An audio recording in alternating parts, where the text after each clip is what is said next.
since I began my autonomous mower project, I've had trouble with compass readings, getting the error compass variance message quite a bit, and having trouble, with bad AHRS and things like that, that all probably relate to the compass from what I've learned. And so I just ignored that for a long time, though, because I had bigger issues with GPS problems with my RTK system and all. I've pretty well got that worked out, I think. Maybe a little kink or two, but so I decided I'd focus on the compass for a while.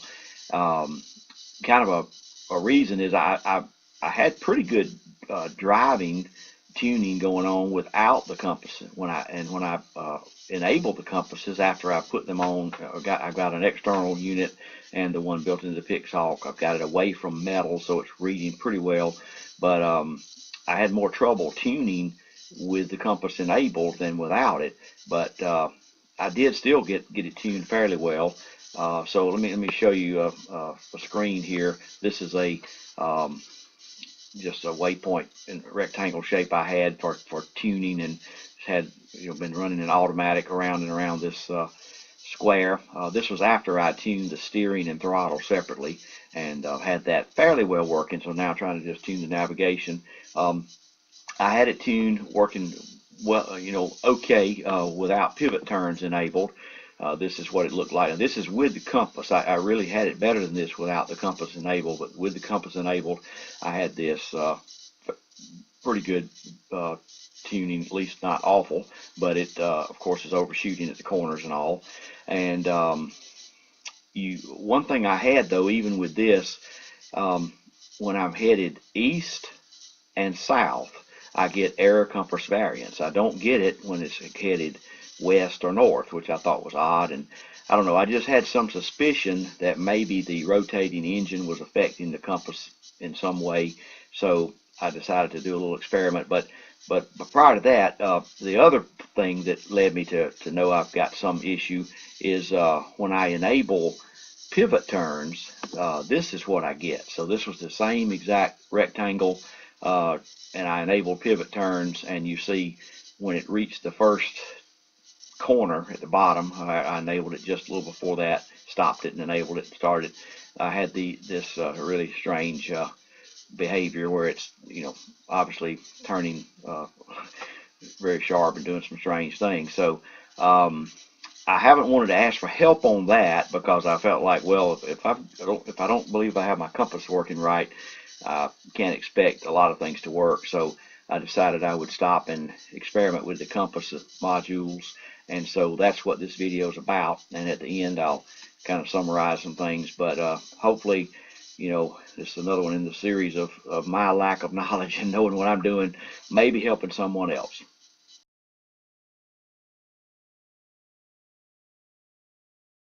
I'm still trying to get compasses to work, and so I'm going to do a little experimenting here, and I've got my mission planner running with telemetry from Pixhawk, and I've got it logging, or not logging, but capturing the screen.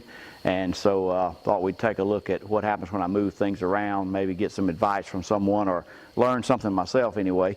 So on my mower here, I have my control system sitting kind of in the middle of these two roll bars. I originally had it over the roll bar, which definitely caused trouble with the compasses in the unit, in the one in the Pixhawk, and any kind of external unit I tried as well, I think.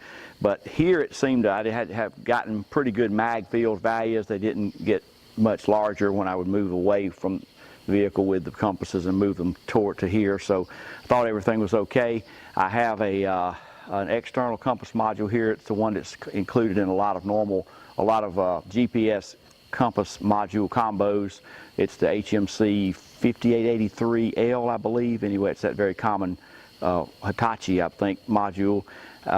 And I've got the Pixhawk down in here. They're both aimed in the same direction. I'm pretty sure I've got that right. I guess we'll see with the values and maybe some advice from people. But as I move the, pitch the front up and down, I get the kind of movement I'm supposed to get on both of them. And as I roll and rotate, that kind of thing, I forget the instructions that are on the internet that tell you how to know if you've got it aimed correctly. I think all that's right. The values, the absolute values that the two modules report are very different. In fact, right now, I think we'll see on the screen, but this one is given a slight negative value, and the Pixhawk is given a pretty good sized positive value. So I don't know if that's correct or not, but what I'm going to do is rotate in some different directions with the screen being captured, and then kind of analyze offline, and then I'm going to crank up the mower and do the same thing, because I've suspicioned that there's some interaction from the mower still, but we'll see. So right now I'm aimed almost due east, a little bit north of, I'm sorry, west, a little bit north of west as actual direction. In fact, I'll rotate it. Okay, that's what I would call due west, pretty much. And so I'm going to rotate around as best I can. I've got a lot of wires here, so that's aimed north, and I'm going to rotate it back the other way to south. Okay, that's aimed south, and I'm not sure actually that I can rotate east with my wires tied the way they are, so I guess I won't try that. So maybe we'll be able to know something from just these other movements. So let's see. All right, so that's kind of that little experiment, just to see what happens. I'm going to try to roll to the right like this and back to the left. This is not something I hope ever happens in real life. Okay, I can't do that either with my wires having me tied down as they are. Now I'm going to crank the mower and see what happens. And probably you won't be able to hear me after this, but I'm going to do similar movements and see how things work with it running. Rev it all the way up.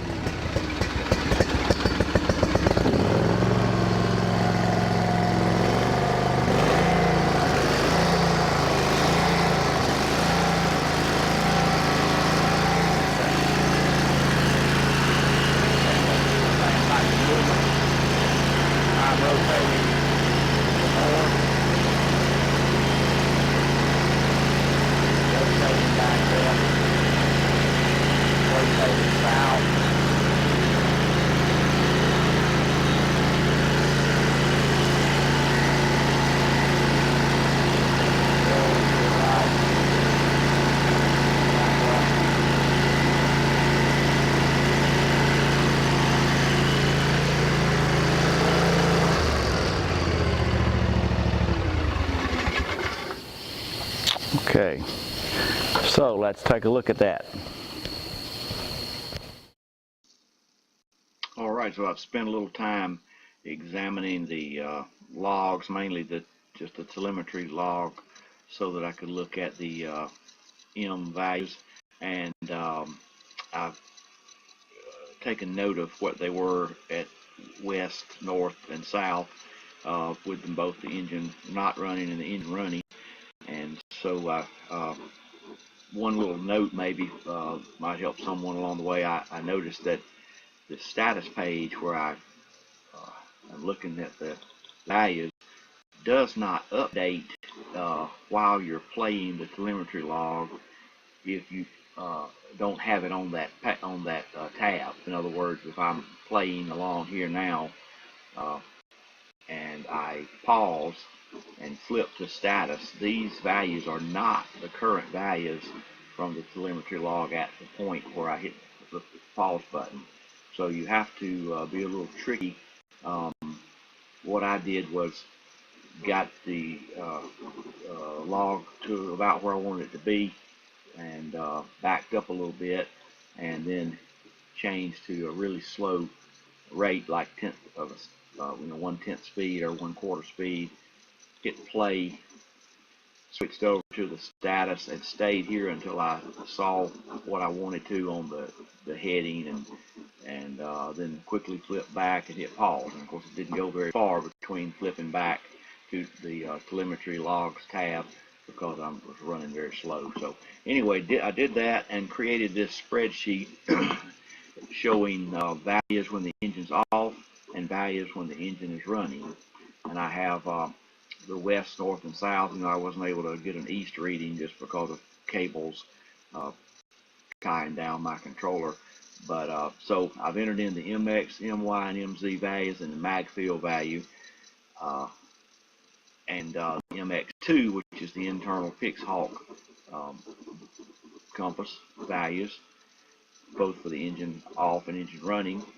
I also found on SparkFun, just Googling, I found an equation that I could pull quickly out of a program. It wasn't for the specific compass module we're using, but a similar one gave the equation, or in the program it was several statements to get the heading in degrees. So I've done that. First of all, I get the heading in radians and then convert to degrees. So looking at this, it looks pretty good. If you notice, when I'm pointed west, I'm not at 90 degrees, but I may not have been perfectly west, but I have 102 degrees. When I'm headed north, it's 15 degrees, and south 177, so not too bad. Now the internal compass doesn't look maybe quite as good. The west was off a good bit. North was almost dead on, 360, close, and south was pretty good. So I don't think you can expect these to be perfect. So basically, I assume that's pretty good. And then running the engine surprised me a little bit. I'm glad to say, I guess, I did not see any problems. If you notice, I certainly wasn't pointing it precisely to the same point that was being done up here with the engine off. So can't expect numbers to match. And also, I just was in replaying the logs, having to judge the spot to pause it to consider it to be the best I had pointed north. And I wasn't very quick with. I was fairly quick with moving it around, so I didn't give myself a lot of time at each position. But once again, the values look good to me there, and they look good over here. Well, again, the same kind of thing. We're off on the west for some reason, but the north and south are pretty good. So I guess the conclusion is that the compasses are working fairly well. What I really think I learned from this, the most important thing I learned, was that I need to turn on the controller with my mower out in the open in a good place, because when it first turns on, I'm thinking that's when it really sort of calibrates itself, so to speak, and that hasn't been my normal procedure. So I'm anxious to get back out and try some of the things again, the pivot turns and things like that, and see what happens. But my normal procedure has been, I have a metal shop building that I store the mower in at night. I turn the system on with it inside that metal building, crank up the engine, and back it out with the remote control, and normally I then continue to operate. So I'm anxious to try instead turn it on, of course, to get it back out of the shop, and then turn it off, turn it back on, and letting it sit and stabilize for some period of time, and then see what happens. And I'm anxious to see how well that works. And any comments are certainly welcome. I'll be posting a link to this over on the ArduPilot discussion board, where I've been getting a great deal of help. So Randy, look forward to your input on this.